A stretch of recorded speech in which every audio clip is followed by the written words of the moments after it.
Hola, ¿cómo les va? Bien, ¿cómo está usted? ¿Bien Hola, también?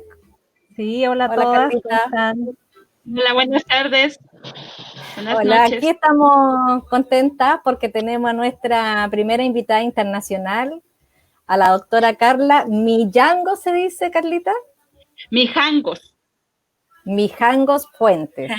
Ella es correcto. enfermera, investigadora y viene a vernos desde México. Por eso aquí tenemos una música que es, ¿no?, del lugar de donde ella viene. ¿Cómo se llama? Oaxaca, Oaxaca. Oaxaca. Está Oaxaca. justo al sur de México. Bueno, ahí tú nos vas a contar ahora en esta conversación, ¿cierto? Nos cuentas un poquito dónde está ubicado y todas las experiencias que tú tienes ahí, ¿cierto? Con las comunidades indígenas de México.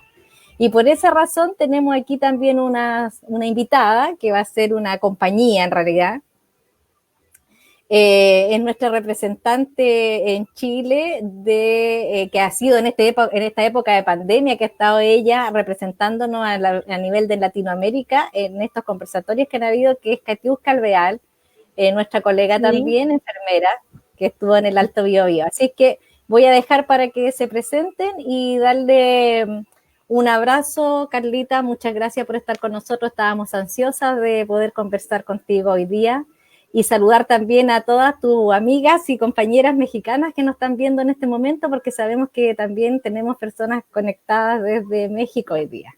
Así que un abrazo a cada una de ustedes. Te dejo, Katy. sí, muchas gracias, Lucy, por la presentación y por la oportunidad de compartir un momento importante para poder conocer de distintas culturas que siempre es tan interesante de poder conocer y aprender también. Un gusto también conocer a la señora Patricia de la comunidad. Yo la había escuchado, la había visto varias veces en redes sociales, así que también mucho un agrado de verla más directamente. Así que Muchas gracias por gracias. la invitación y gracias también por la oportunidad de conversar. Bienvenida, Carla, también nuestra invitada internacional. Muchas gracias. Bueno, para mí es un agrado tener hoy día, como dice la señorita Lucy, a una persona que está fuera de nuestro país, o sea, ya estamos un poco más grandes y estamos que conocer también algunas experiencias que han tenido otros países. Así que bienvenida, señorita Carla, el agradecimiento de la comunidad de Los Ángeles por el tema que usted nos va a entregar ahora. Muchas gracias, señora Patricia. Carlita, a ver si tú no te presentas también y nos cuentas un poco de qué haces, de cómo has llegado a esto de las comunidades indígenas. También conversábamos un poquitito antes esta formación que tú tienes, un doctorado en ciencias sociales y esto de la investigación también y en esto de antropología dentro de la enfermería. A ver si nos cuentas ahí.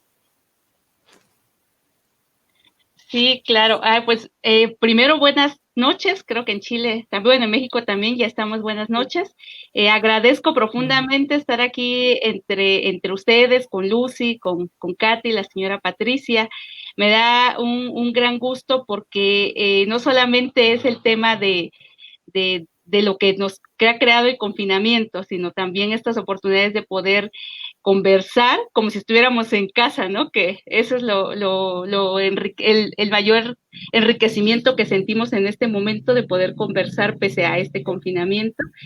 Y bueno, pues sin más que agradecerles, compartirles un poco cómo es que llegué yo a este mundo de las ciencias sociales y cómo es esta interacción entre la enfermería y esta disciplina científica que también es importante, ¿no? Hacer y analizar desde este proceder práctico y clínico de investigación y social y personal también dentro de las ciencias sociales. Entonces, bueno, en forma general yo bueno, yo soy de Oaxaca, soy Carla Ivo Mijangos Puentes, ya me habían presentado dignamente Luz y la señora Patricia Cati. Yo soy una del sur, justamente de la ciudad del país.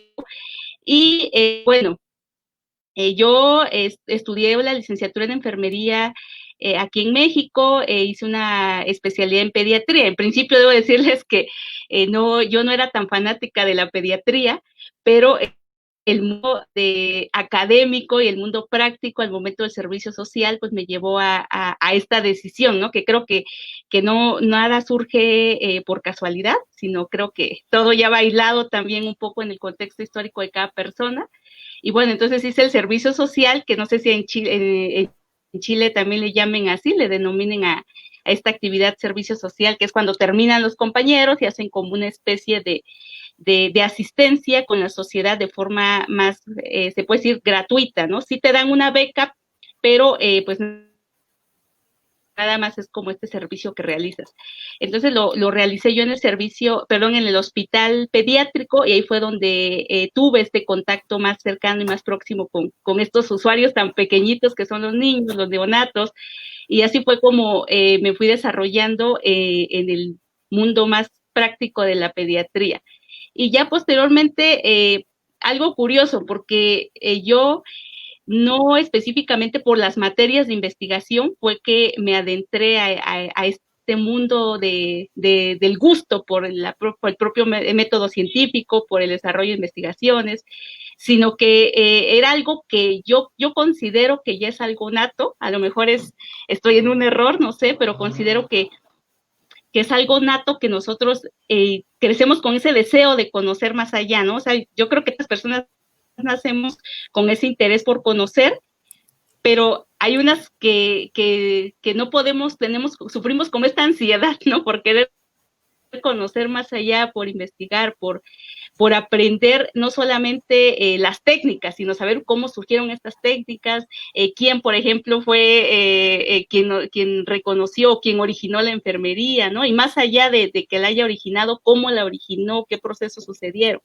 Entonces, desde ahí fue que a mí me gustaba mucho el tema de la investigación, que cuando yo lo llevaba no era tan, y eso que no son muchos años atrás, estamos hablando de más de 10 años, pero aún así la investigación acá en México era un tema que se tocaba como materia, pero como se puede decir de cajón, ¿no? Como que la metían de complemento, pero no era algo esencial dentro de la disciplina. Todas las materias eran clínicas, era ir al hospital, lo comunitario poco se tocaba, pero y la investigación escasamente, ¿no? De hecho, hasta era como una materia que sobraba y que quien ya por rifa o porque no tenía quien le tocara materia, pues daba investigación.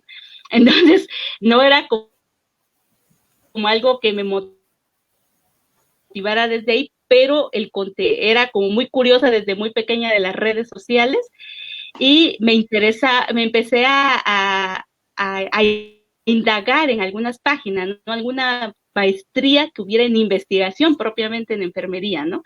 Decía, yo no quiero estudiar como del enfoque médico, sino quiero que haya un enfoque directo de enfermería, y fue que me encontré dentro de las redes con la Universidad de Navarra, que en un principio me pareció una utopía poderme ir a España y poder realizar una maestría, porque decía, bueno, en esos tiempos, hablando del 2010, 2011, era demasiado complejo, las becas, incluso llamé a varios sistemas de beca y me decían, es que aquí en México no tenemos becas, por ejemplo, para España o para otros países, para enfermeras. O sea, sí hay para otras disciplinas, ¿no? Nutriólogos, psicólogos, médicos, pero para enfermería no hay. Y yo incluso les preguntaba, ¿no? ¿Y por qué para enfermería no hay?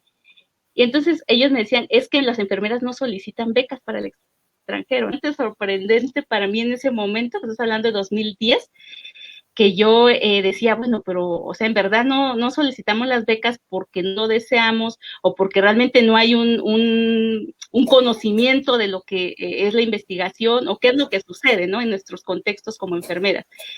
Y de ahí, pues ya un poco estuve con este proceso casi 2 años en lo que estaba yo buscando pues, algún sistema de financiamiento, alguna forma de poderme ir para allá. Y metí una beca, que es la beca Santander, quizá muchos la conocen. Esta beca Santander, lo único que tienes que te cubre todo el aspecto te cubre lo académico, pero no te cubre la manutención. Entonces ese era otro problema, ¿no? Pero bueno, yo hice algunos ahorros y para no hacer muy largo, pues me fui a esta maestría que me abrió el panorama más amplio de la enfermería, ¿no? Porque yo tenía todo mi enfoque clínico. Entonces, cuando yo llego allá, pues me topo con profesoras que eran antropólogas, ¿no? Doctoras en antropología, doctoras en educación, doctoras en filosofía, y que eran enfermeras, pero que habían hecho un doctorado no siguiendo la línea de la enfermería directamente, ¿no? Como tal. Entonces sí fue bastante sorprendente porque empiezas a mirar otras realidades y empiezas a ver cómo ellas miran la enfermería desde esta conexión con otras disciplinas. Entonces, a mí personalmente me han gustado mucho este enfoque holístico que Lucy, la señora Patricia conocen perfectamente y que a mí me llama la atención todo este enfoque, ¿no? Más de terapias alternativas, todo este contexto de la terapia o aquí en México y en Chile también la medicina tradicional. Entonces, mi mamá desde pequeña nos curaba con medicina tradicional. Ella nunca, raramente usábamos medicamentos, excepto que estuviéramos muy, muy mal, pues entonces íbamos al médico. Entonces ella nos trataba con hierbas, con tratamientos propiamente ancestrales. Entonces siempre me atrajo bastante este enfoque de otras prácticas que también son inherentes a la enfermería, pero que en ese momento las veía yo como otras prácticas, ¿no? Algo totalmente ajeno a la profesión. Entonces, eso fue lo que me abrió el panorama un poco más amplio de decirle a la enfermería puede y es totalmente también holística desde este concepto, ¿no? Es una profesión que puede interactuar integralmente con otras ciencias para complementar su propia ciencia, ¿no? Entonces, se me hizo muy interesante que sobre todo las teóricas enfermeras eran antropólogas. Muchas de las teóricas en enfermería, y no me dejarán mentir, son antropólogas, ¿no? O son filósofas o son sociólogas. Entonces empecé como a indagar este concepto de antropología que tampoco yo lo conocí ampliamente porque mi formación de enfermera no llevé ninguna materia de antropología. Sí llevé algo de sociología de la salud, pero a mí me lo dieron médicos generales. Entonces tampoco me dieron el enfoque sociológico como tal, ¿no? Este análisis multidimensional de la enfermería, de la salud, de las comunidades. Y bueno, entonces fue que empecé a indagar y dije, bueno, entonces creo que lo que sí es algo más un doctor.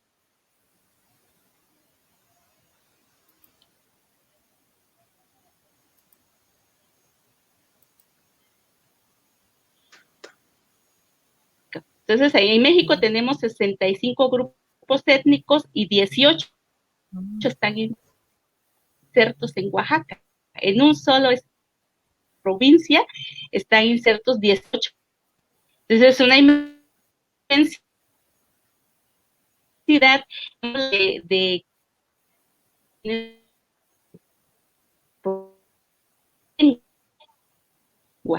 indígena.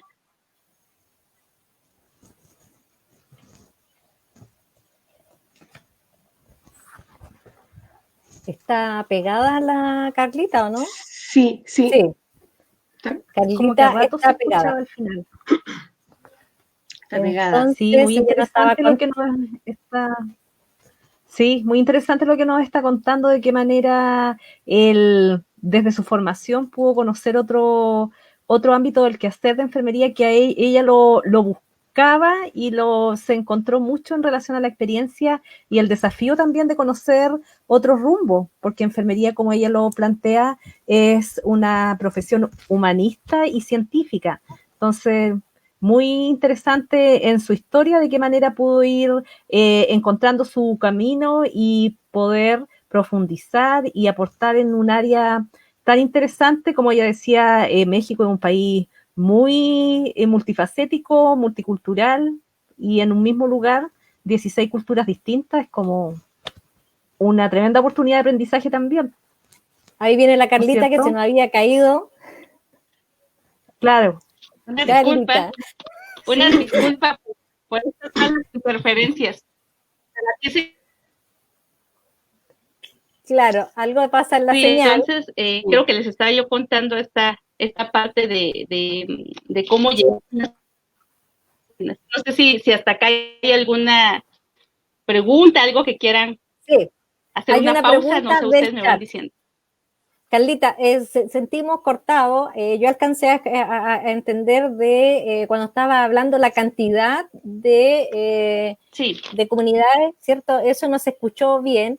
Alcancé a escuchar que en el lugar que tú estabas habían 18, me parece. ¿Eso lo podrías repetir, por favor?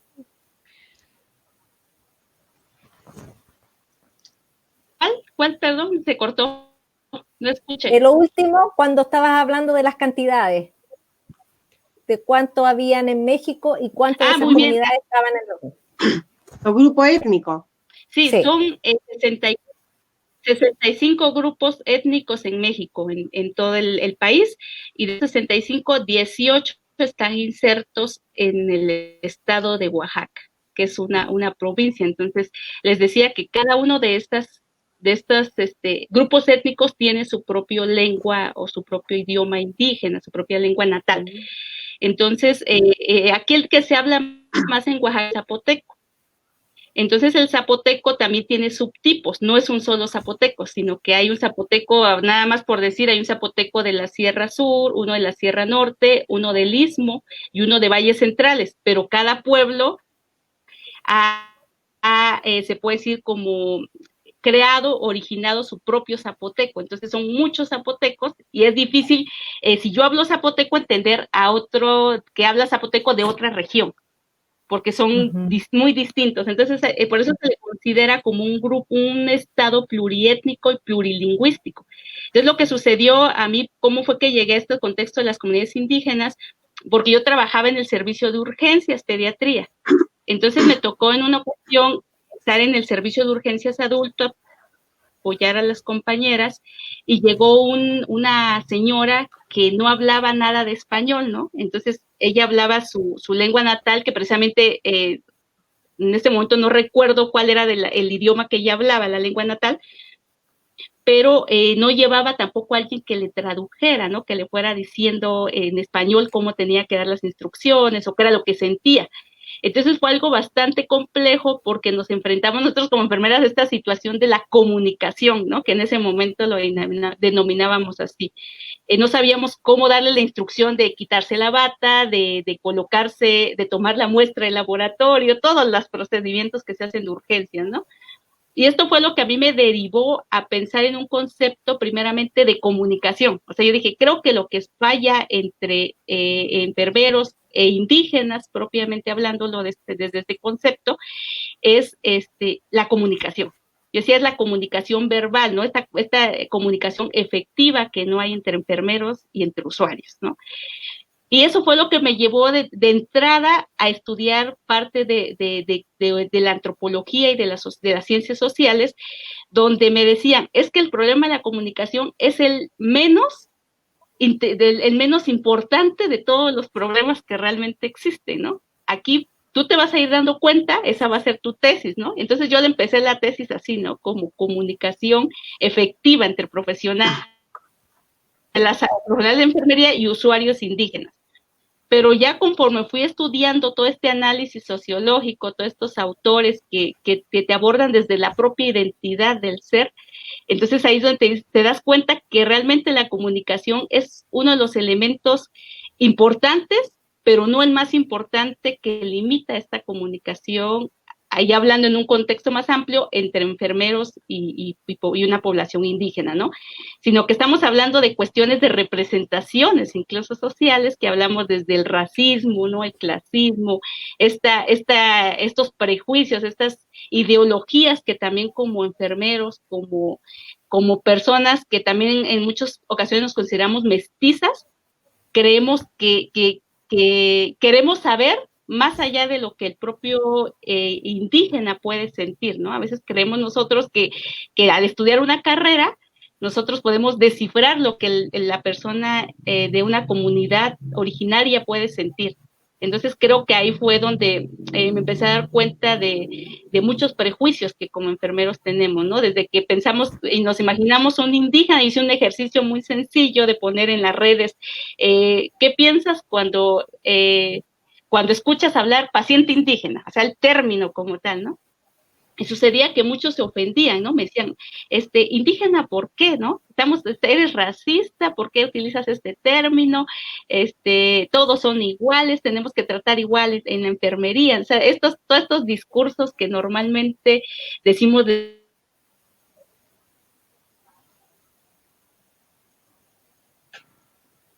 igual, ¿no? De la misma forma. Y fui dando cuenta que también ciertas características, muchos decían, pues indígena, ignorante, ¿no? Había que también comentaban eso, ¿no? Ignorante, sucio, de guaraches, ¿no? De persona que usa brujería.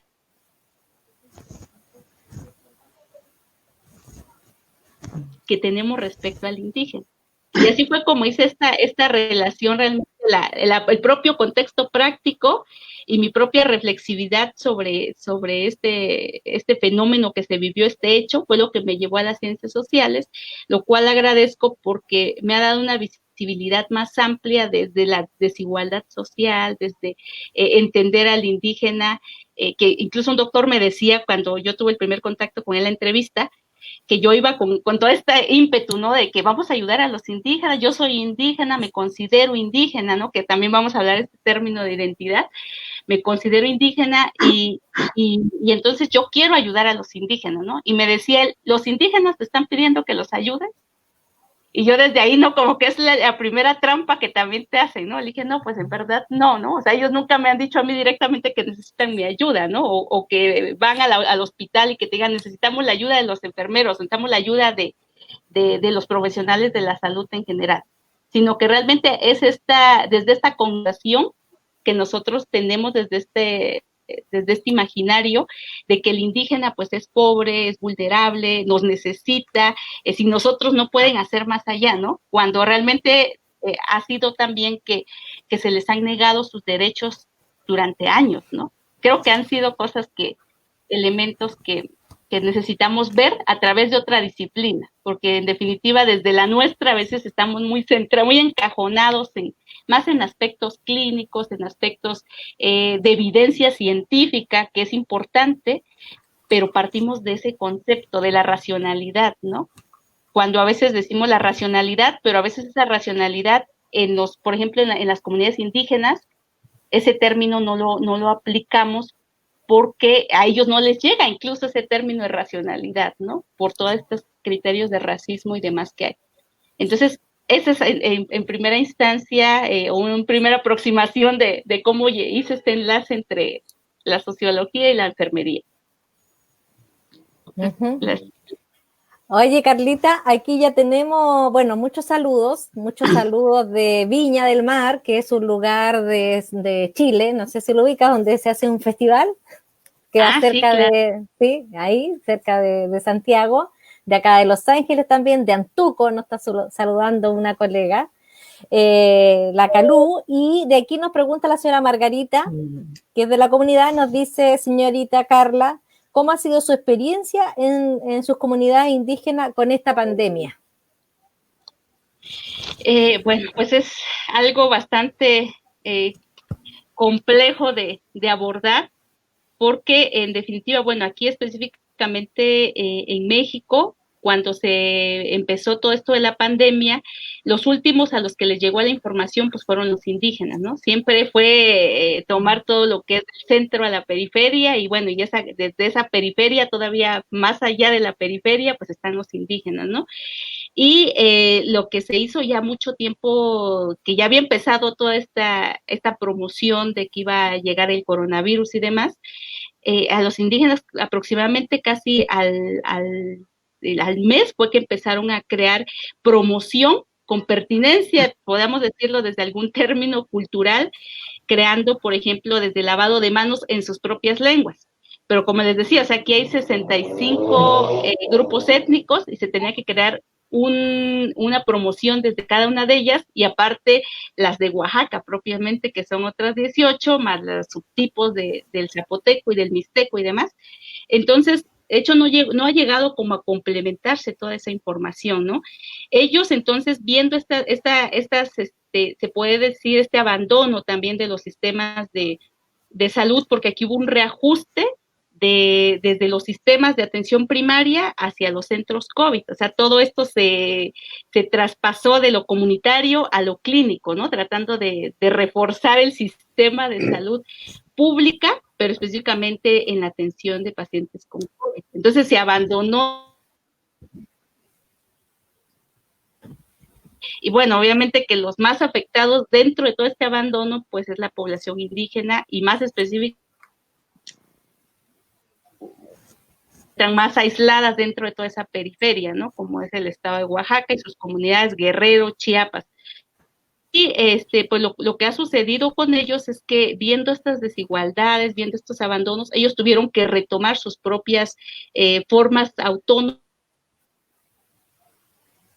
Lo que han hecho principalmente aquí en las comunidades indígenas de Oaxaca es cerrar el tránsito entre sus comunidades. Entonces,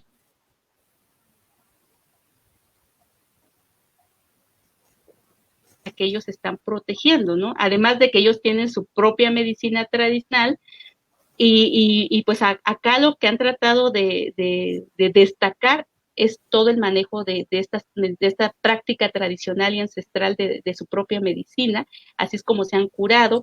Económicamente se puede decir que sí les afectó, ¿no? Porque ellos lo que ahora ellos iban a vender todas sus artesanías, sus productos que sembraban a las ciudades más grandes de aquí del estado o de México. Pero con esta pandemia y con estas medidas que tomaron sus propias comunidades, el hecho de salir a vender pues les ha limitado que estas limitaciones económicas de forma general. Y lo que han desarrollado últimamente también son mercados locales. Entonces ellos mismos se organizaron, crearon sus propios mercados, retomaron este sistema de trueque que anteriormente llevaban las comunidades prehispánicas, ¿no? En las que se comparten sus productos a cambio de otros para poder favorecer pues el acceso a alimentación. También se hablaba de que iba a haber el apoyo de despensas, otro tipo de las comunidades. Entonces, sobre todo las más lejanas, las que no hay un tránsito por tierra, te tiene que llegar caminando, pues todavía son comunidades en las que no llega ni siquiera este elemento de la canasta básica. Entonces, sí,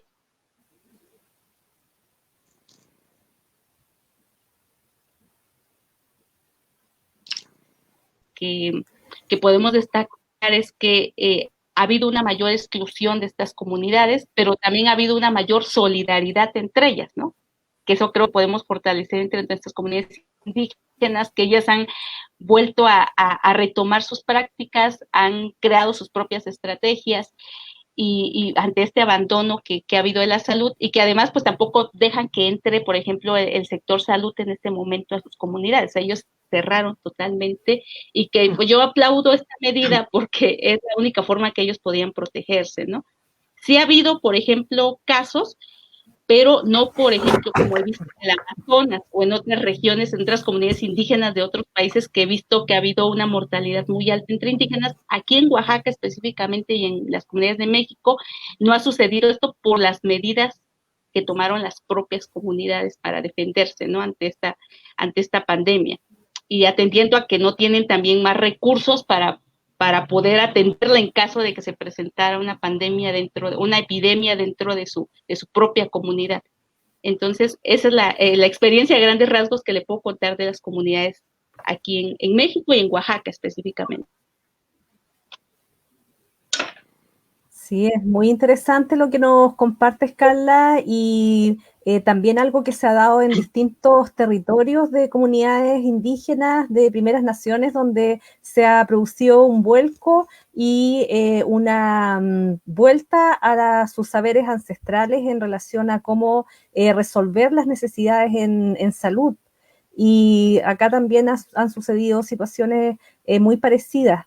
Y en esa misma línea de lo que tú conversabas, me gustaría que si pudieses aportarnos como desde el punto de vista del sistema de salud formal a nivel de ministerio, de qué manera, siendo México un país tan pluriétnico, se se entrega o se organiza la salud hacia los pueblos originarios? ¿Existe un programa? ¿Funcionan de manera paralela? ¿Se da lo que se llama salud intercultural, que sabemos que hay una condición básica que hace difícil que realmente se pueda hablar de ese concepto?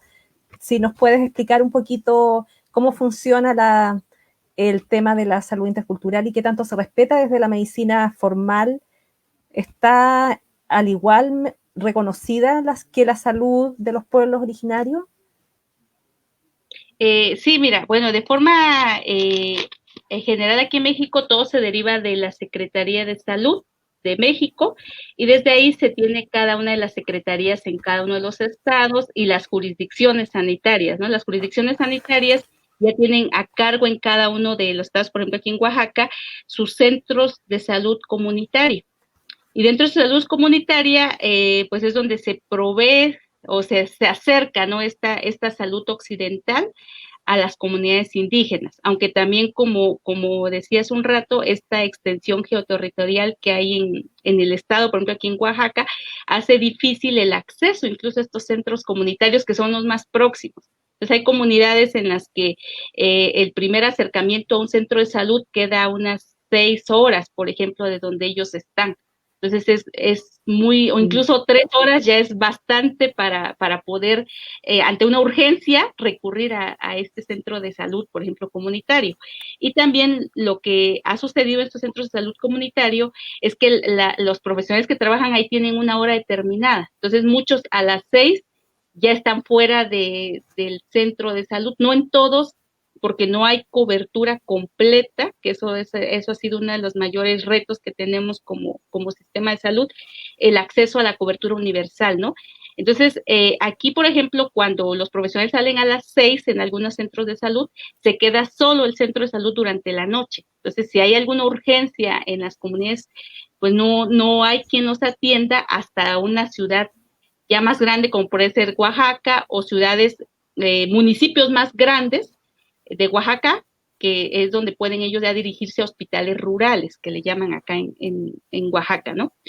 Entonces, sí ha habido como una deficiencia en este acceso. Entonces, me topé yo, por ejemplo, ahora que estuve haciendo mi trabajo de campo con personas que ya tienen 80, 90 años y me dijeron que nunca acudieron a un médico, nunca. Entonces ya estamos hablando de cuántos años, de una trayectoria en la que ellos solamente la única medicina posible que conocen es la tradicional, ¿no? Porque es la que ven reflejada directamente entre su población, la que está disponible en cualquier momento que ellos lo necesiten. Entonces, eso ha sido como un cuestionamiento, ¿no? Con respecto a lo de la salud intercultural, que es muy interesante con respecto al término que en realidad es algo a lo que todos aspiramos, pero que sabemos que en práctica y en términos propiamente ya sí, prácticos, no se llevan, ¿no? Entonces existe como una teoría, como una metáfora, ¿no? Podríamos decir que hasta un mito de la interculturalidad en el que todos lo tomamos como un discurso, ¿no? Dentro de nuestros trabajos, dentro de los informes que se dan desde el Plan Nacional de Desarrollo, que cada gobierno, cuando llega a México, pues hace su propio Plan Nacional de Desarrollo y dentro de ellos incluye en el tema de salud a las comunidades indígenas, ¿no? Pero como les decía, por ejemplo, algo que ha sucedido es que hasta apenas en este 2018 se reconoció, por ejemplo, a la población afromestiza de México. Entonces, imagínense cuántos tiempos estuvieron olvidados estas comunidades y que hasta apenas ahora, en el 2018, se viene incluido en el Sistema Nacional de Registro. Cuando se hace el censo, entonces hasta estas fechas aparece esta población, ¿no? Entonces, este tema de interculturalidad ha sido un reto bastante grande, no solamente para México, creo que para todos los países, en el que yo siempre he dicho que el problema de nosotros está en que no queremos ceder al diálogo, ¿no? Es decir, o sea, sí queremos, aceptamos el término interculturalidad, pero nosotros seguimos queriendo tener el dominio del sistema de salud. Entonces no hay como esta aceptación de estos otros saberes, que creo que ha sido el problema grande que tenemos nosotros, que somos muy egocentristas occidentales, ¿no? O sea, realmente creemos que nosotros podemos apelar o entender la interculturalidad, pero desde nuestras propias metodologías, desde nuestros propios conocimientos. Entonces, se ha dado programas, pero en realidad no han cumplido con este elemento de interculturalidad, ¿no? Ha habido apoyos, por ejemplo, justamente ahora en la comunidad que yo trabajaba aquí en San Bartolomé Quialana, Oaxaca, que es de los valles centrales, había un programa que estaba apoyando, ahí hay un grupo de médicos tradicionales, entonces ellos crearon a través de los hijos de esta médica tradicional, de doña Juana, ella que es una de las principales médicas tradicionales del pueblo, su hija ya tuvo una formación profesional y a través de ella pues hizo unas gestiones para obtener apoyos y que su mamá pudiera dar clases dentro de la comunidad y seguir formando, ¿no?, más médicos tradicionales. Entonces ellos pues obtuvieron el apoyo por un tiempo, pero justamente ahora que vino la pandemia retiraron todo ese apoyo porque dicen que no es como un tema prioritario, ¿no?, como un tema en el que se tenga que invertir, que hay otras inversiones más importantes que estos apoyos, ¿no? Entonces le retiraron todos estos apoyos, todos los apoyos a las comunidades indígenas en este momento se retiraron en México, ¿no? Porque es todo el apoyo en este momento hacia el tema de COVID, ¿no? Pero COVID centralizado, ¿no? Entonces, ese ha sido como uno de los problemas y que también, por ejemplo, en este elemento de formación que ellos tienen, ellos me platicaban que tienen una formación de 5 o 6 años. Entonces casi viene siendo lo mismo que un médico occidental, tienen una formación muy amplia y que nosotros como profesionales de la salud muchas veces desconocemos. Entonces creemos que ellos nada más se forman de lo que ven, de lo que otra persona les transmite de un día para otro y ya son médicos tradicionales. Entonces toda una formación amplia, y diría yo que es más compleja incluso que la occidental, porque aquí no solamente es conocer la sustancia activa, ¿no? Aquí conocen la hierba, pero la relación de la hierba con la tierra, la relación de la hierba con todo lo emocional. Entonces es todo un enfoque bastante holístico, retomando el tema de Lucy que tanto le gusta. Y entonces creo que este tema de interculturalidad ha quedado complejo. Los programas de salud no han... o sea, están los centros comunitarios, que son los más próximos, les decía yo, pero ocurre que cuando yo preguntaba en estas comunidades cuántas veces acude la enfermera, el médico al pueblo, me decía que a veces dentro del año nada más había acudido 3 veces. Entonces me sorprendía porque, bueno, o sea, están dentro de la misma comunidad y no conocen la comunidad propiamente, no conocen más que hay personas muy específicas de la comunidad. Entonces, aquí no estamos hablando de un elemento de interculturalidad, ¿no? Entonces me decía la médica tradicional, yo sí de inmediatamente pasándole un huevo, que es una técnica que ellos emplean, ancestral aquí en México, le pasan el huevo a la persona y lo vierten sobre un vaso de agua, con agua. Entonces vierten el huevo y ahí inmediatamente ellos pueden visualizar las patologías o los problemas que lleva la persona. Entonces ella me decía, yo inmediatamente desde ahí digo si es para mí o no es para mí. Y le decía yo, y si no es para usted, ¿qué hace? No, pues le envío al médico. Le digo, ¿sabes qué? Vete, allá está el centro de salud, ve con ellos te van a atender y te van a sacar de tu problema, ¿no? Pero no ocurre lo mismo de los médicos occidentales a doña Juana o a la médica tradicional. O sea, ellos no envían a los pacientes, ¿no? Y también me decía la médico de ahí que estaba viendo un reconocimiento a las parteras, ¿no? Nuevamente rescatar a las parteras, pero también cuando yo le hablaba cómo estaban haciendo este elemento de interacción con las parteras, ella me comentaba que lo que está sucediendo es que nada más como que las llaman para que ellas sean las intermediarias de localizar a las embarazadas y que ellas envíen a las embarazadas con el médico occidental. Entonces yo, bueno, es que no es un elemento de interculturalidad, ¿no?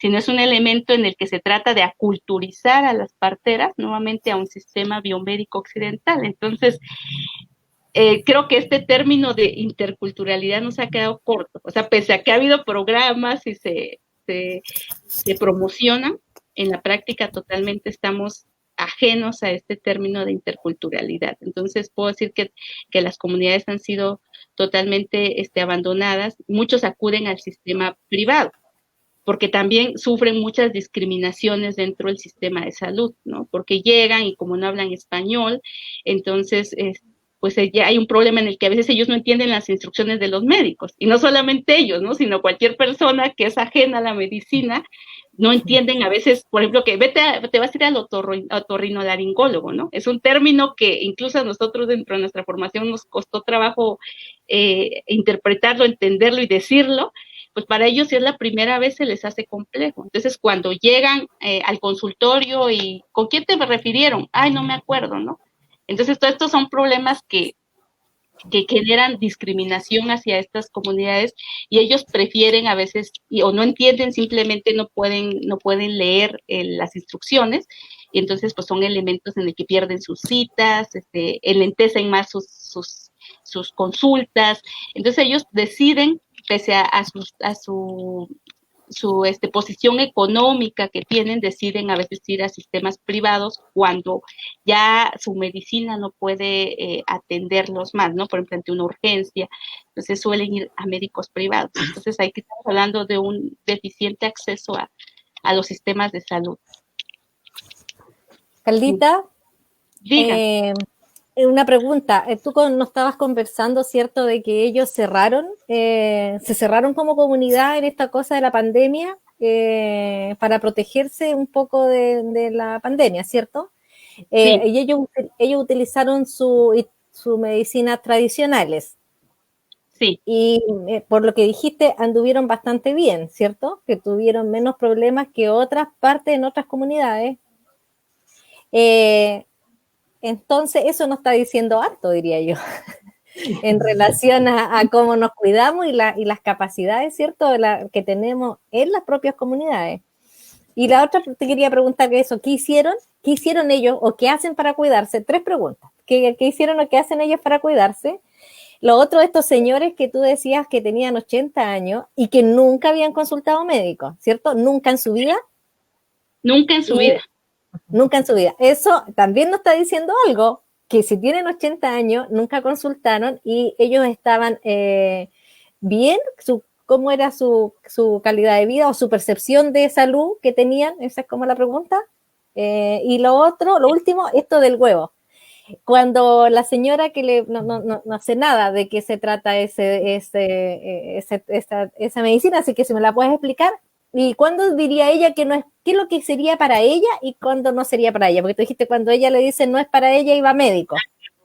Sí. ¿Cuál es el aspecto que sería para ella? Eso.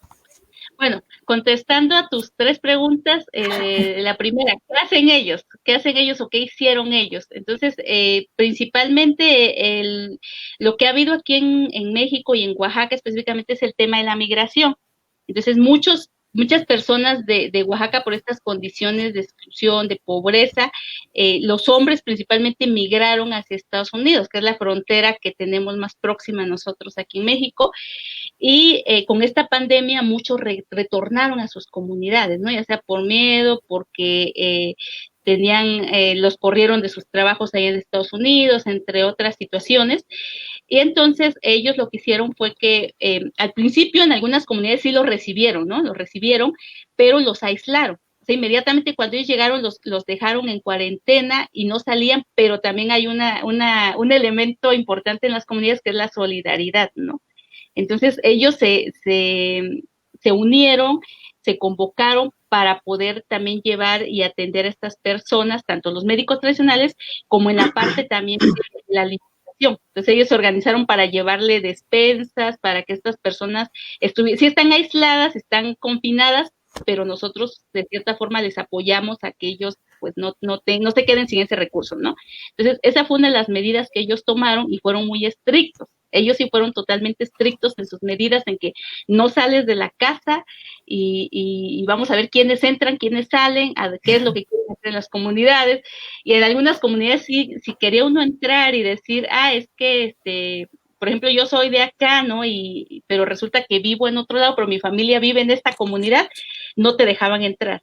O sea, claramente te decían, no entras aquí hasta que pase, ¿no? La pandemia o hasta que ya tengamos, no sé, algo más de información.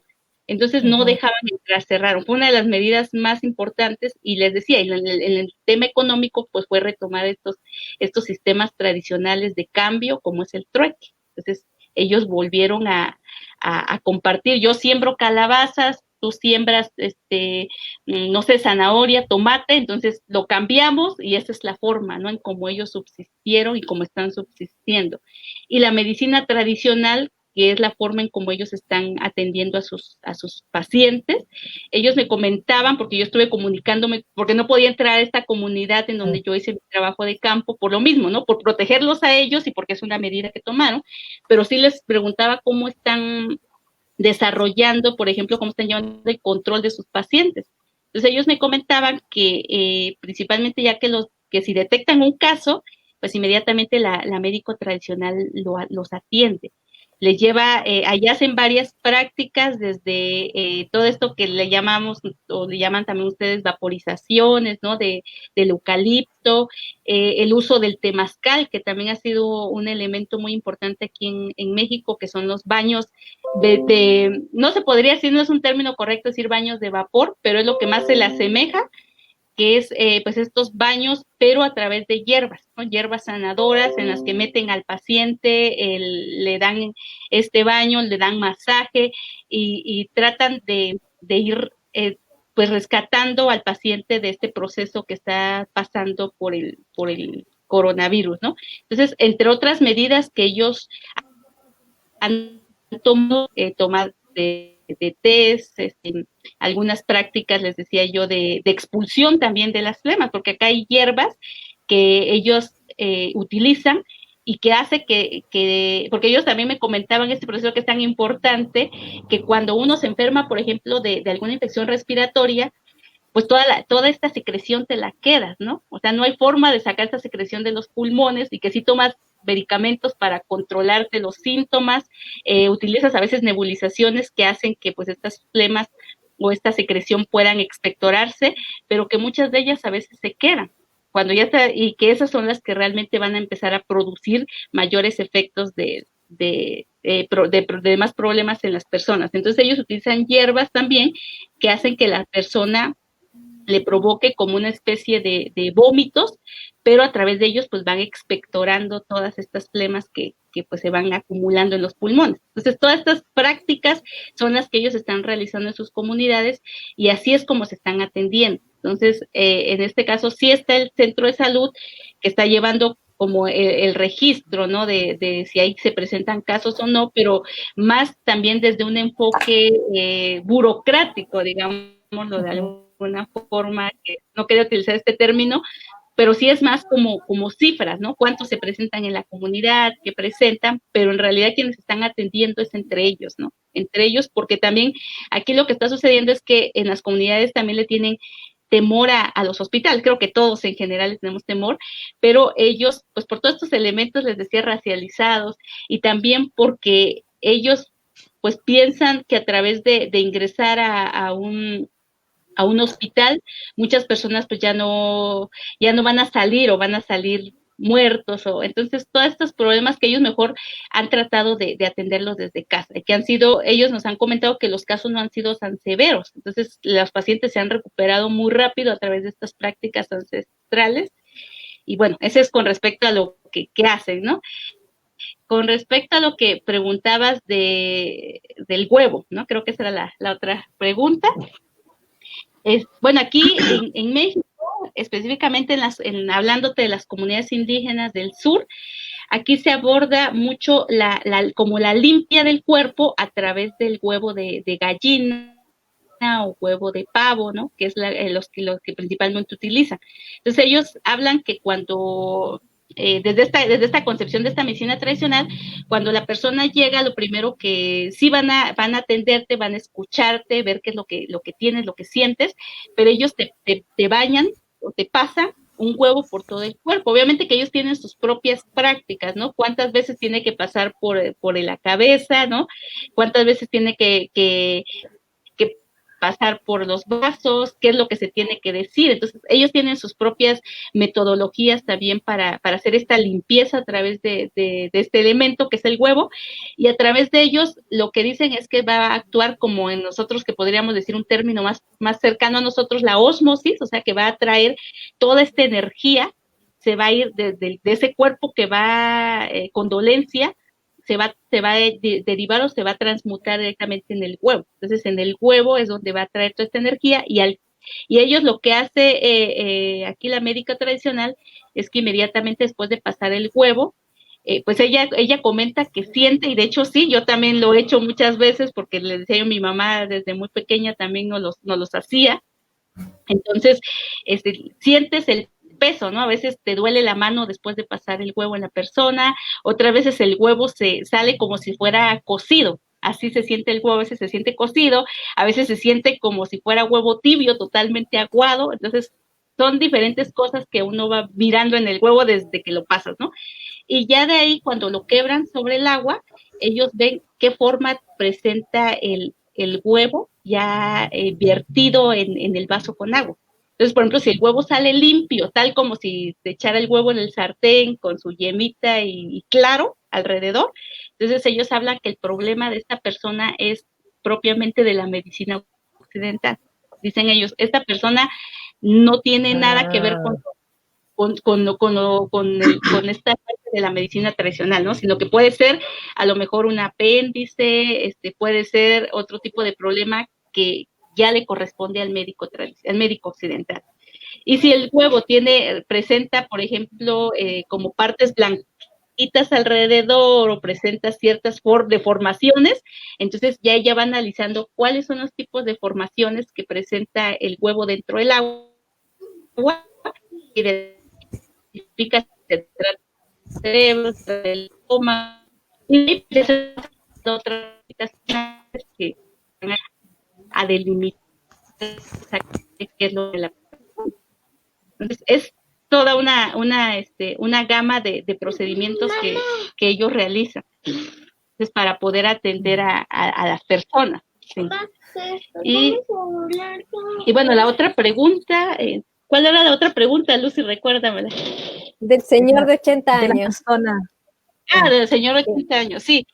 Bueno, algo que la verdad que es muy digno de admirar es que estas personas, pese a la edad que tienen, son personas que están, las ves totalmente sanas físicamente, en el sentido en que los ves caminando, los ves todavía en el campo de 80 años que están arando.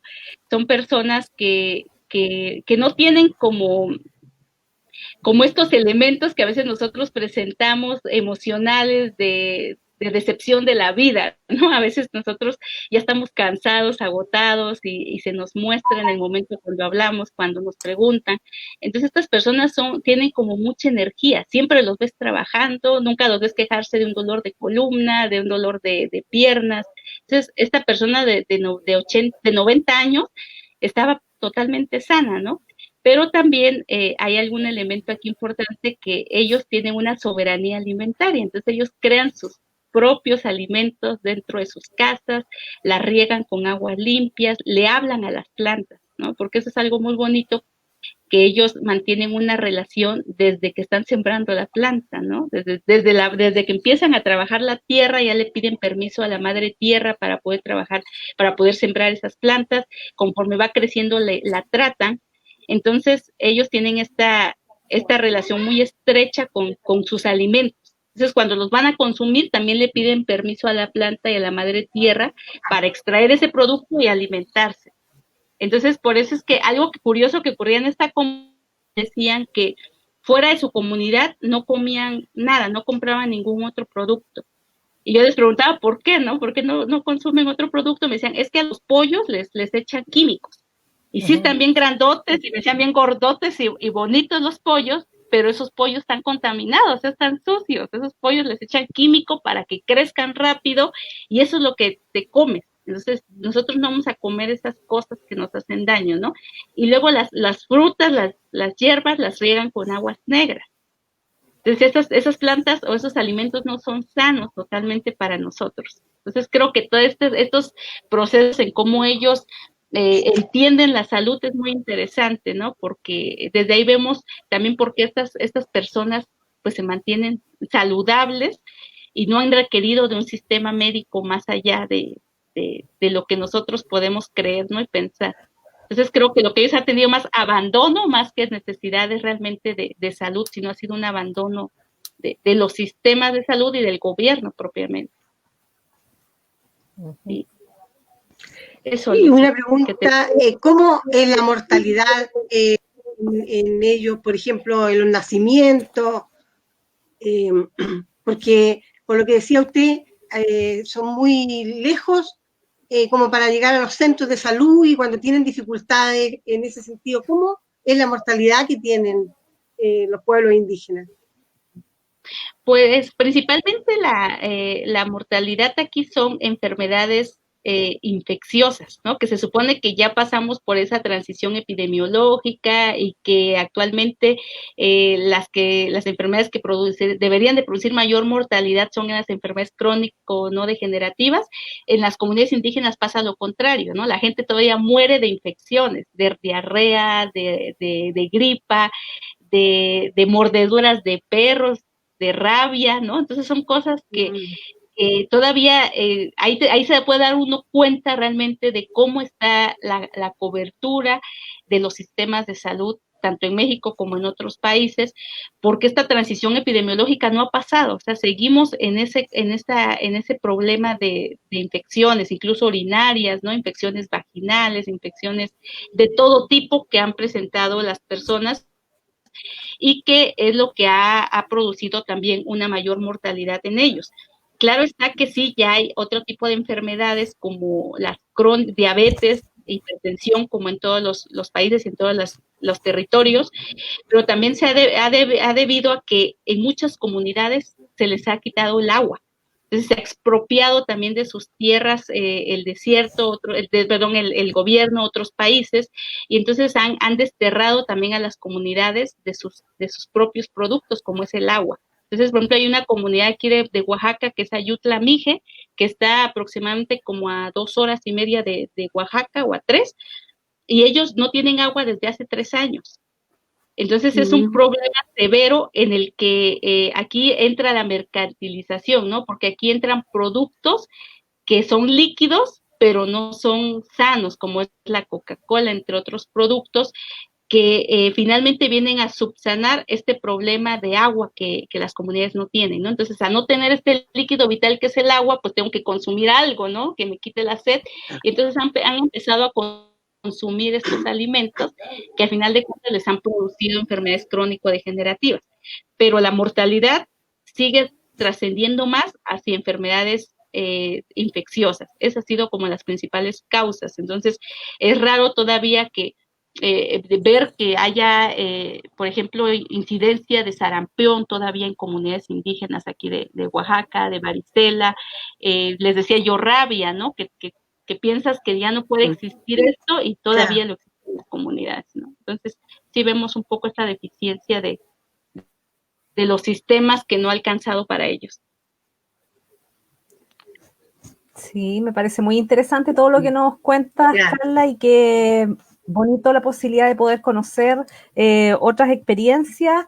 Me gustaría preguntarte en relación a lo que tú has conocido en la relación de los seres humanos con su entorno, ¿no es cierto?, su medio ambiente. ¿Cómo ves tú a las comunidades con las que tú trabajas en relación a esta reciprocidad, esta relación mutua que hay entre las personas de una comunidad y en el medio ambiente en el que viven?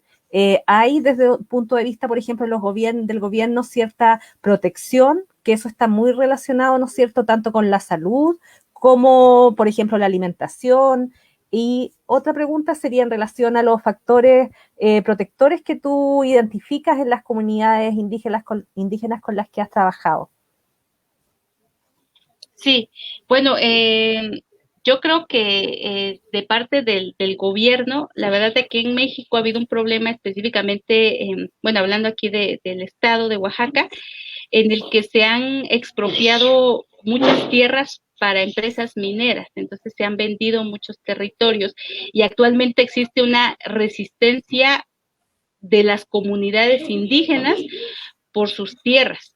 Entonces, la verdad es que en este momento ha habido muchas luchas, muchos movimientos indígenas para defender pues estos territorios, ¿no? Que no solamente el territorio hablamos de la tierra, de un lugar donde habito, sino el territorio ellos le dan identidad, ¿no? A su propia cultura desde el propio territorio. Entonces el territorio representa para ellos vida, representa para ellos pues esta relación de la sanación, ¿no? Entonces, esto es lo que ha ocurrido principalmente, este destierro y este despojo de las tierras por las mineras. Igual les decía el agua, por ejemplo, el caso del agua, que en este momento se ha extraído el agua de las comunidades para llevarlas a la zona centro, ¿no? Como puede ser la ciudad de Oaxaca o como pueden ser otras zonas específicamente. Entonces, eso es lo que ha ocurrido con estos elementos y en las comunidades indígenas, les decía, pues han tenido que estar en estas luchas y a través de eso también ha habido abandonos, por ejemplo, de comunicación. Por ejemplo, ahorita nos podemos estar comunicando, pero aquí en Oaxaca el internet está pésimo, ¿no? Y ha sido debido también a estas luchas que ha tenido la comunidad por sus territorios. También han evitado que se creen ciertos megaproyectos, ¿no? Autopistas grandes que conecten a sus comunidades, pero que sabemos que no es solamente conectarlas por darles este acercamiento por ejemplo, hacia los centros de salud o hacia otras áreas, ¿no? Sino que ha sido de una forma un poco, digámoslo, para poder extraer más rápido sus productos o para extraer sus territorios a través del turismo. Entonces, por ejemplo, ya de ahí pues van a obtener ganancias. Entonces, esto es lo que principalmente está ocurriendo en el estado en el que ellos pues han tenido que verse inmersos en estas luchas desde hace muchos años, ¿no?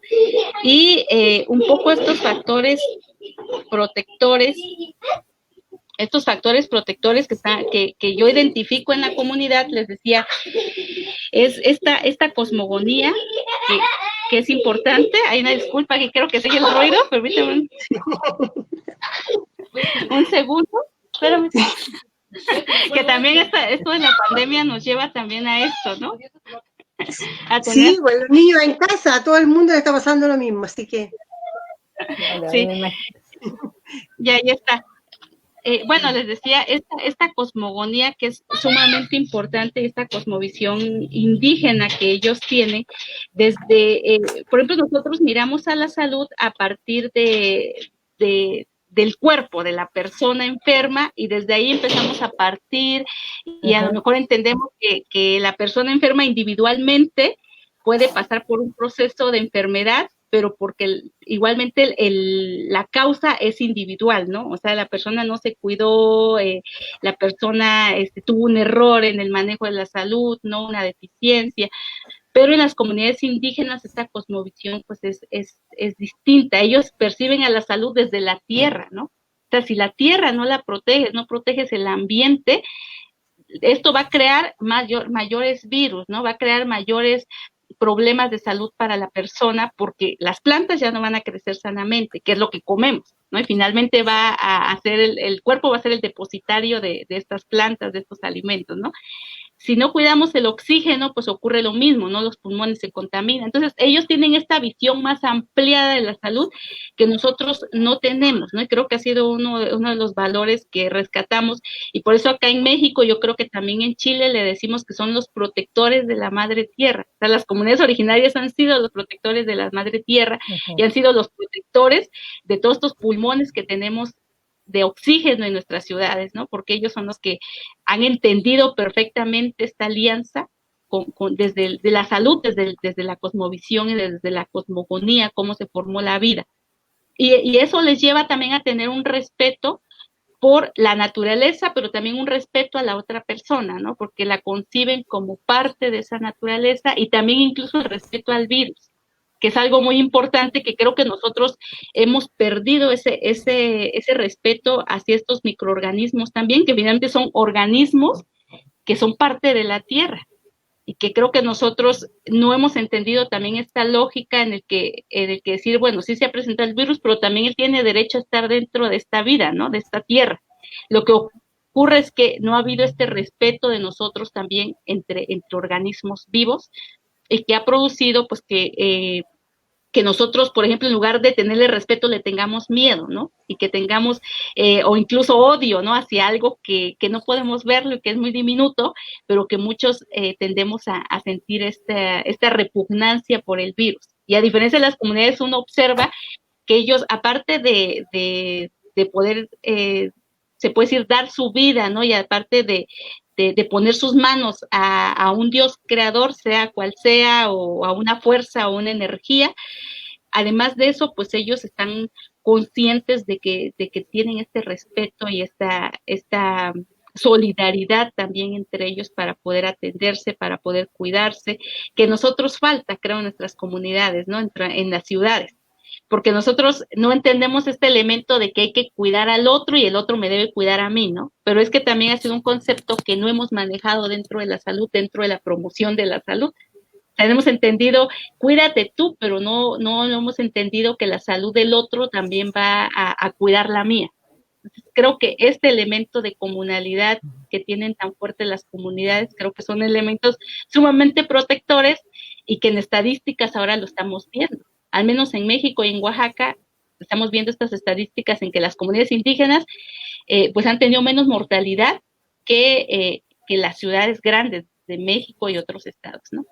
Entonces, esto creo que podríamos rescatar de las comunidades. Y más cosas, claro, hay mucho que rescatar de ellas. Oye, Carlita, tenemos una pregunta acá de una colega. Sí. Dice, de Carmen Gloria, de Viña, dice ella, ¿cómo se realiza la educación en salud en los aspectos preventivos de las comunidades indígenas debido a sus diferentes dialectos? Pues yo les comentaba que ahora justamente en esta pandemia lo que se ha hecho es traducir todas estas prácticas de lavado de manos, todas estas estrategias de promoción desde la Secretaría de Salud, se ha traducido en sus idiomas o se ha presentado en sus radios comunitarias. Entonces ya se les envía la información y las radios de cada comunidad en su idioma pues trata de transmitirles la información que también ellos tienen, ¿no? Porque no podríamos decir si realmente sea información de primera mano, que eso creo que tendríamos que cuestionarnos si es información tal como la que nos muestran a nosotros como enfermeros, o es una información pues totalmente vaga para ellos, ¿no?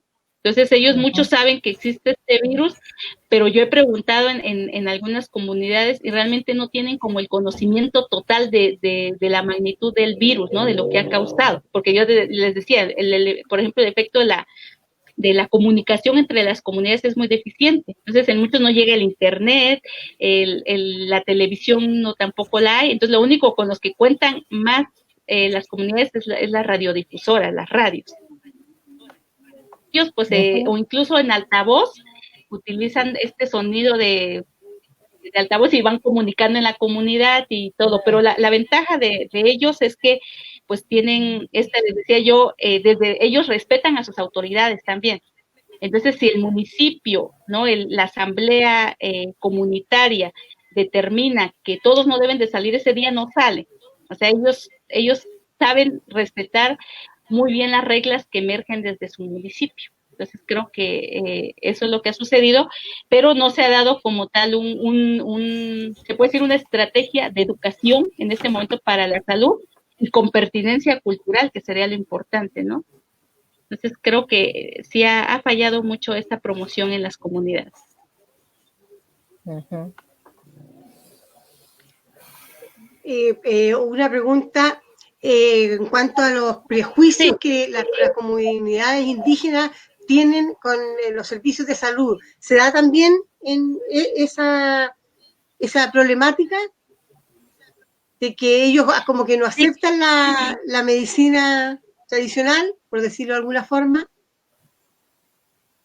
Sí, claro. O sea, yo creo que hemos hablado también de elementos en los que decimos que el diálogo, por ejemplo, va de la medicina occidental a lo indígena, pero también de las desde las comunidades indígenas y a la medicina occidental, no debe de haber esa apertura, y por supuesto que también hay prejuicios, o sea, no podemos decir, por ejemplo, que en las comunidades indígenas no existe patriarcado, o que en las comunidades indígenas no existe discriminación, o sea, también la hay, también existen estos elementos que quizás no es el mismo tipo de patriarcado, de prejuicios que existen en las comunidades occidentales, pero sí existen de algún tipo, ¿no? Entonces, en este caso, los prejuicios de forma general que ellos tienen, pues han sido también creados, muchos no han tenido contacto incluso con los centros de salud, pero a través de la transmisión de la información de otra persona que sí ha tenido contacto en la comunidad con estos sistemas de salud, es que se van construyendo ellos sus propias representaciones sobre los sistemas de salud, ¿no?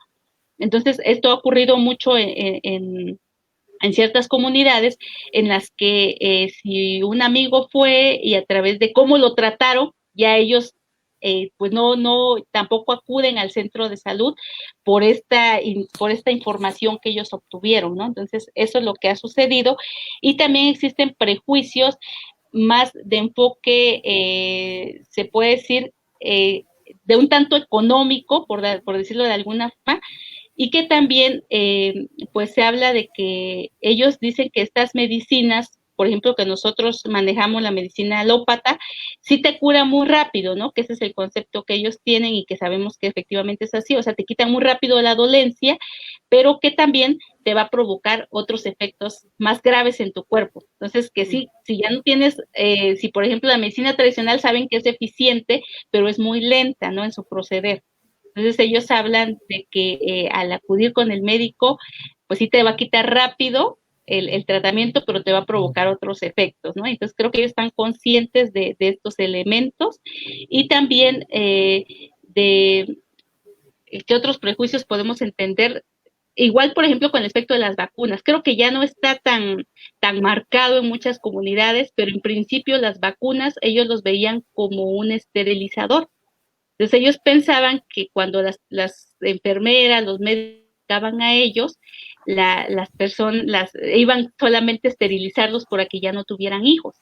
Entonces eso fue un elemento en el que se tuvo que trabajar mucho desde la promoción y educación para que las comunidades quisieran vacunarse, no deseaban vacunarse. Entonces, este ha sido como uno de los grandes prejuicios que se tienen. En algunos prevalece, aunque también estos esquemas de representación han cambiado porque han visto que sus niños ya no mueren por enfermedades prevenibles por vacunación. Entonces, esto es lo que ha hecho que modifiquen también su esquema de representación hacia estos elementos, porque dicen, bueno, es que antes la gente, decían las personas allá de la comunidad, las más grandes, dicen, es que antes mi hijo, mi vecino, se murió, por ejemplo, de tosferina, ¿no?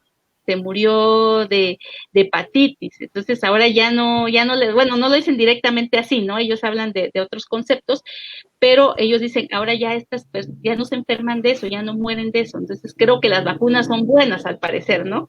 Entonces como que ya han cambiado un poco estos prejuicios, y algo que también pues ha sido parte del estigma y de la discriminación, ¿no? Que yo también digo, pues tienen toda la razón en que a veces no creen en lo que nosotros estamos promocionando, porque una a veces no está contextualizado lo que promocionamos, ¿no? A veces vamos a promocionar una dieta que es totalmente ilegible para ellos.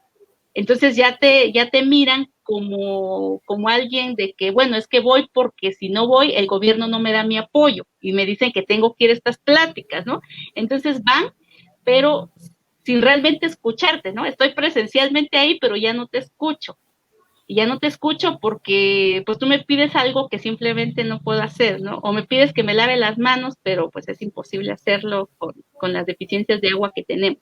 Entonces, creo que eso es lo que ha sucedido, ¿no? Que se ha perdido mucha credibilidad hacia los profesionales. Además, les decía de que ha sucedido pues estos elementos en los que se les discrimina. Se les discrimina por la forma como van vestidos. A mí me tocó ir a consulta, un poco contando esa experiencia, me tocó acompañar a consulta a una persona de la comunidad, y cuando llegamos allá, el médico pues empezó a atenderle, le revisó y todo, ¿no? Pero al final le dijo, ¿no? Mire, lo importante es que lo bañes, báñalo, no lo dejes sucio. Báñalo, no le va a pasar nada, el agua no le hace nada a tu hijo, lo puedes bañar sin ningún problema. Entonces, llégale y con eso a tu casa y con eso se le va a quitar la fiebre, ¿no? Además de los medicamentos que él le dio. Y entonces lo que sucedía, me tocó en otra consulta, lo mismo, el baño. O sea, como que ellos y nosotros también pensamos que el baño no lo quieren hacer porque son sucios, ¿no? Pero pues ahí cuando ya estás en el contexto de la comunidad ves que no hay agua, entonces dices, bueno, es que sí, tienes que priorizar el alimento primero antes que todo, ¿no? Y por eso es que ellos tienen estos prejuicios hacia los médicos, porque ellos dicen, bueno, es que no nos entienden, nos tratan mal. Entonces, y del sistema público ni se diga. Entonces, el sistema público, ellos tienen un concepto bastante, se puede decir, excluyente y bastante prejuiciado del sistema de salud público. Entonces, yo les decía, prefieren ir al privado, aunque saben que sí van a pagar una consulta muy cara, por ejemplo, la de pediatría, que ellos me decían, a mí cuando me enfermo como adulto, pues me aguanto, porque no hay mucho dinero, ¿no? Tenemos que priorizar, pero si se enferma el pequeño de la casa, pues ni modo, tendremos que dar todo lo que sacamos del campo, aunque nos quedemos sin comer unos días, pero que se cure, pero van al sistema privado, ¿no? Entonces esto nos habla de que existe les decía yo, más que esta comunicación, que fue como lo que habíamos empezado, más que este tema de comunicación efectiva, trata de estos elementos y estas representaciones que hay entre ambos actores, ¿no? Tanto profesionales como usuarios. Que tendremos que ir trabajando más que en la promoción de la salud, tenemos que ir trabajando desde estos elementos que no permiten que podamos enlazarnos, que podamos platicar con ellos, que podamos entenderlos, ¿no?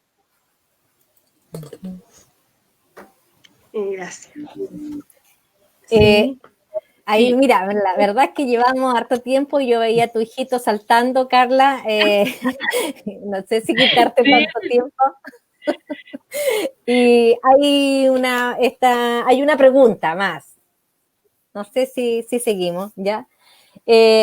También está saludando Dulce González, de Guanajuato.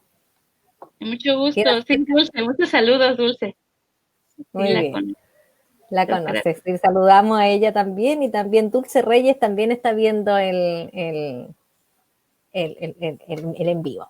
Carmen Lu, de Antuco, nos está preguntando y nos dice, ¿cómo va la inclusión en la formación de pregrado en enfermería de este enfoque interculturalidad?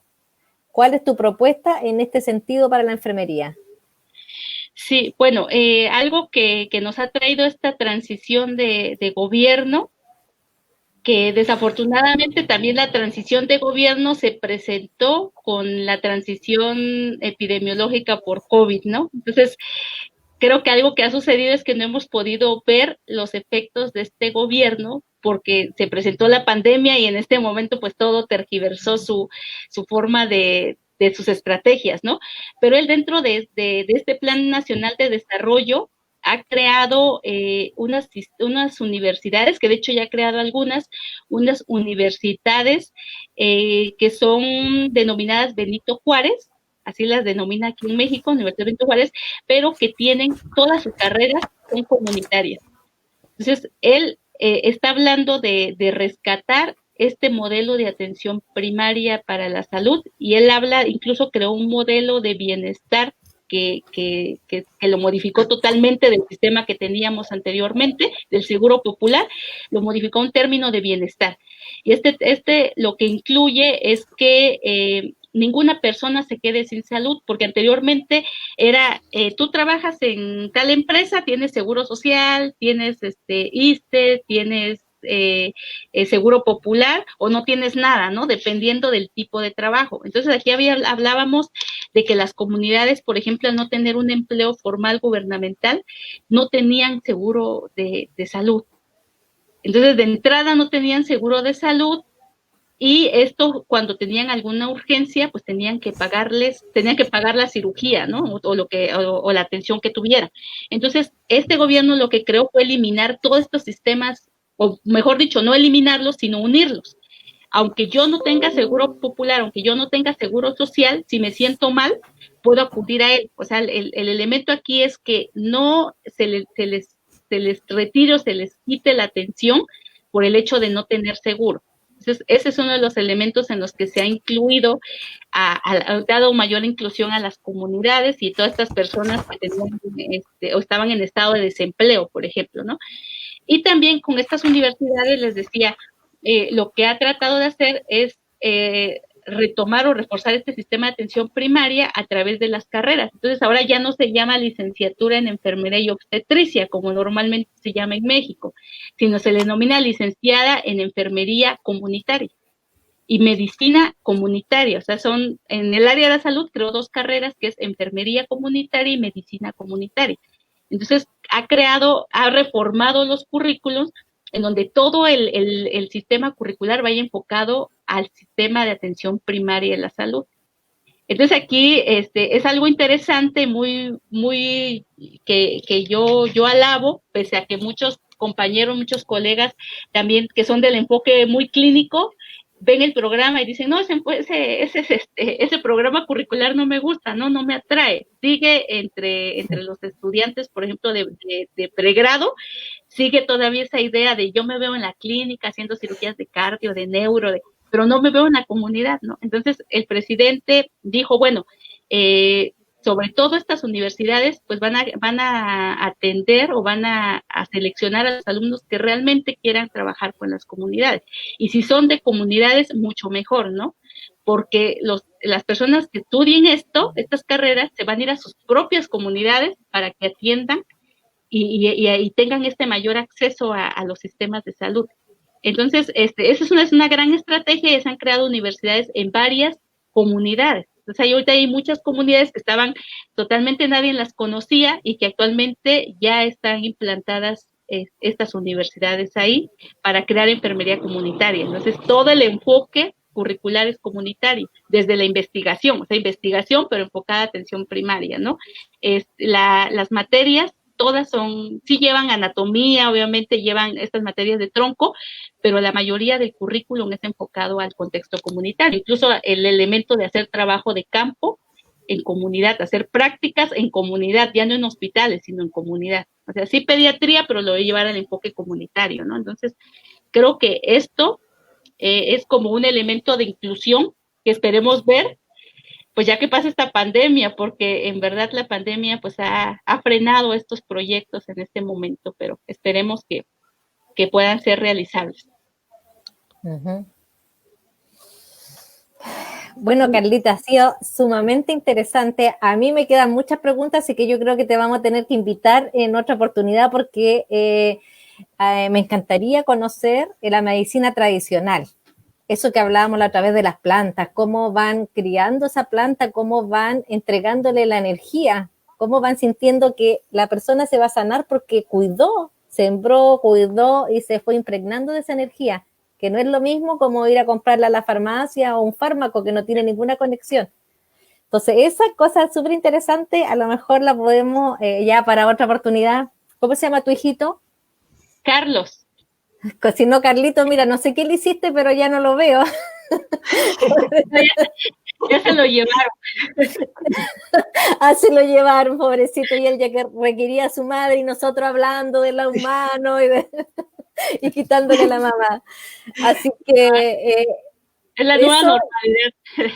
La nueva normalidad, yo creo que eso es súper interesante que hablemos después de la medicina tradicional, un poco, yo no creo que nos queda bastante de preguntar después también por las comunidades, cómo son las distintas comunidades, qué las diferencia o qué las une, pero por eso yo digo, de mi parte creo que lo dejamos enganchado para tenerte en otra oportunidad. Yo no me voy a despedir todavía, voy a dejar que las chiquillas te planteen algunas cosas que quieran plantearte y después yo me despediré de ti, sino que un poco estaba redondeando lo que hemos hablado hoy día. Te avisan, dicen aquí, excelente la formación de enfermeras comunitarias. Está diciendo una colega, Ángela Hot. Sí, nosotros también, yo también creo que eso es súper excelente. Y ahí quería contarle a nuestra comunidad que nos está mirando, porque ellas a lo mejor no saben, que aquí en Chile está separado la enfermería y la obstetricia. Son dos carreras separadas, no es como lo que ocurre en el resto del mundo, porque lo que tú nos cuentas en México, lo que ocurre en Cuba, lo que ocurre en España, en que es la enfermería es una sola y la obstetricia es parte de la enfermería, ¿cierto? Así es. Sí, Así sí, aquí es. México está unido, sí. Aunque Claro, ya después puede hacer otra especialidad, claro, en perinatología o en obstetricia, pero sí, en principio está unido en una sola carrera. exactamente. Aquí se separó. Hay algunas universidades como Valparaíso, me parece, no sé si están ahí las colegas de Valparaíso, la Católica, que tenía una formación ahí que era juntas. Bueno, chicas, las dejo para que les dé, no sé si tienen preguntas o lo que ustedes quieran ahí hablar con la Carlita. Muchas Yo, gracias, Lucy. Gracias a ti, Carla.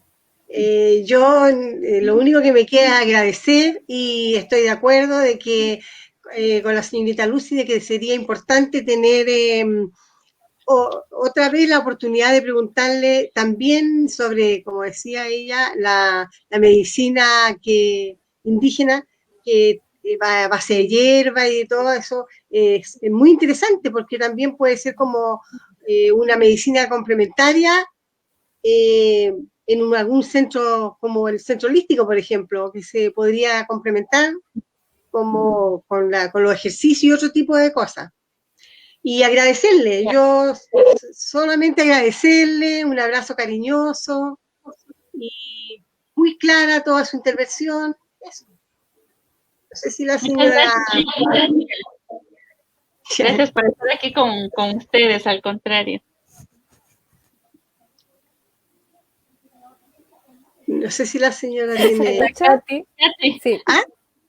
Sí, sí, la señora... Bueno, también agradecer la instancia de poder conocer la experiencia de Carla. Me parece muy interesante y me encantó también su visión y cómo ha ido respondiendo a su inquietud, que creo que es súper importante y eso nos transmite como las ganas y la motivación y el amor en lo que estás haciendo. Así que pienso que es una oportunidad que ojalá se siga dando, de poder compartir experiencia y agradecerles también a Lucy y a la señora Patricia de poder haber estado compartiendo este programa contigo. Así que muchas gracias, Muchas Carla gracias. y Patricia y a Lucy. Gracias a Gracias, usted, pues. un gusto verte. Carlita. Le No, dejo pues, el micrófono. No, pues nada, muy, muy contenta de haber estado aquí con ustedes.